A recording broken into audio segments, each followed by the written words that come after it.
One of the monks at the Syrian monastery tells the following story. Two young men, around the ages of 24 and 25, came to the monastery for a visit. One of them asked to meet Father Faltaous so that he would pray for his brother who was possessed by an evil spirit. On that day, Father Faltaous had been the one who led the morning liturgy. The two young men entered the church. 5 minutes later, the monk recalls, "I heard Father Faltaous' voice coming from outside the ancient door of the monastery. He had come in a car with one of the visitors. At that time, the two young men were getting out of church, so I let them know that Father Faltaous was outside. I walked with them to Father Faltaous and asked him to pray for the sick young man.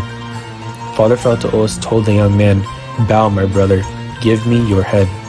He put his hand on the young man's head, and as if he had placed a burning coal on his head, he put his hand on it.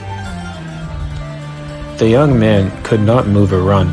He bowed with his whole body, and his head leaned towards the ground. He tried several times to move his head away from Father Faltaous' hand.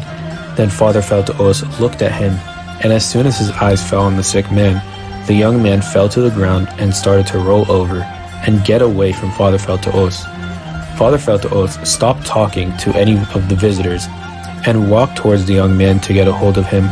The sick man got into a fetal position and started to roll over quickly. He entered through the ancient door of the monastery.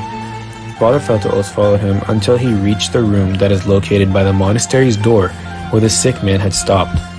Father Faltaous stood over the man and told him, "Did I do anything to you?" Then Father Faltaous asked for a cup of water and then did the sign of the cross over the water, blew his breath in it, and sprayed the sick man's face with water. Then Father Faltaous told him, "Stand up, I won't do anything to you."